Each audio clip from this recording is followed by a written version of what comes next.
नमस्कार मित्रांनो, स्वागत आहे तुमच्या एका नवीन व्हिडिओमध्ये। रात्रीचे 9:07 झाली। सर्वांना गुड इव्हनिंग। तर आज आम्ही बनवतोय गुलाबजामुन। चितळे बंधूचं पॅकेट आणले। तर पहिल्यांदाच आम्ही चितळे बंधूचं पॅकेटचं गुलाबजामुन बनवत आहोत। तर त्याची रेसिपी तुम्हाला दाखवत आहोत या व्हिडिओमध्ये। तर चितळे बंधूचं हे पॅकेट फोडले।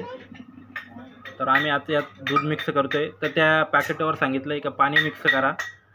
तर तुम्ही पाणी पण मिक्स करू शकता, पण आम्ही दूध टाकून बनवतोय याचे। दाखवते पाकिट। तर मित्रांनो, हे बघा 200 ग्रॅमचं चितळे फूड्स। तर चितळे बंधूचं हे 200 ग्रॅमचं इन्स्टंट गुलाबजामुन मिक्स पावडर आणली। तर इथे कृतीमध्ये बघू शकता तुम्ही, कृती दिलेली। तर इथे कृतीमध्ये त्यांनी सांगितले की पाणी मिक्स करायचं आहे, 120 मिली पाणी आणि 1.5 कप पाणी हळूहळू मिक्स करून मऊ गोळा तयार करून तुपाचे हात करून आपण गोल गोल करून घ्यायचे आणि तळून तपकिरी उस्तवर तळायचे, मग बनवायचे आणि मग गरम पाकात टाकायचे। तर इथं आपण घेतले आता पीठ, हे चितळे बंधूचं पीठ घेतलंय। आता आपण दुधात मिक्स करून घेतोय। तर छान असे गोळे तयार करायचे आता। आणि इकडे आमचा शिवम दूध पितोय। अरे शिवम, हा का? तर दूध पितोय शिवम इकडे आणि अन्वी इकडे खेळती। हाय अन्वी। तर इथे घेतोय आपण गोळे बनवून, दुधात मिक्स करून घ्यायचंय चांगलं छानपैकी मिक्स करून घ्यायचंय दूध। तर शिवम दूध दाखवतोय इकडे।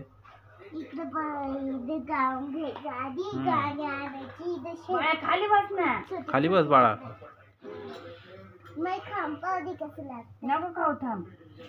चांगलं मळून घ्यायचंय, गोळा बनवायचा आहे। तर छानपैकी असं मळून घेतोय। तर इथे बाउल बनवायला घेतले आता। तर छोटे छोटे बाउल गोल बनवायचे आपल्याला। तर गुलाबजामू मस्त बनवून घ्यायचे। तर जास्त बारीक बनवले तर जास्त बनवू शकता आणि जर मोठाले बनवले तर कमी बनवू शकता। हा ना। तर अन्वी इकडे खेळते, शिवम तिकडे बसलाय आणि आपलं चालू इकडे क्रिकेट।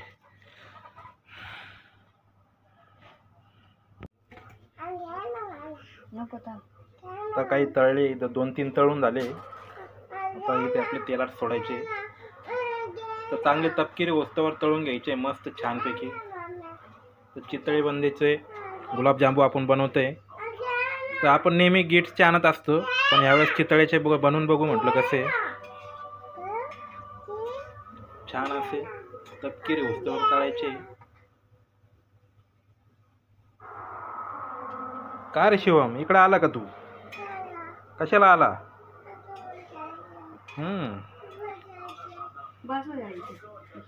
चटका बसून तवा गरम असून।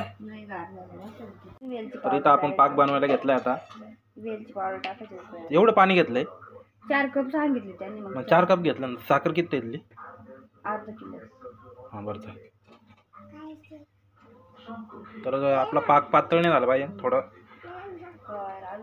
अजून आपले इकडे गुलाबजामुन तयार होते, पण थोडे चिरा पडते वाटतं।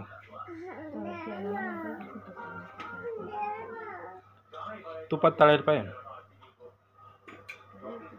तर आम्ही तेलात तळतोय, तर तुम्ही तुपात तळा। अजून साखर टाकू का? अर्धा किलो टाकले ना। पाणी किती घेतलं? 4 कप। परत जाऊ दे बस। पातळ नाही झालं पाहिजे, फक्त पातळ झालं आणि चांगलं नाही। ते आहे कच्चे काय खातो? शिवम कच्चेच खाऊ राहिला लाडू। तर इथले गुलाबजामू तपकिरे झाले मस्त छानपैकी।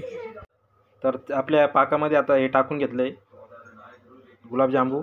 तर आता इथे 3 ते 4 तास भिजून द्यायचे, मस्त मुरून द्यायचं, मग खायला रेडी।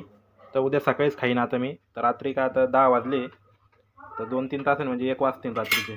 तर उद्या सकाळीच खाऊया मस्त छानपैकी। तर अशा प्रकारे गुलाबजामू बनवले। आता जेवण करायचं बाकी आहे, तर जेवणाचं विसरून गेलो। तर आज केली बेसनाची पोळी जेवणासाठी। तर जेवतो त्या मित्रांनो जेवण करायला। तर भेटू पुढच्या ब्लॉगमध्ये। तोपर्यंत बाय बाय। Okay, thank you.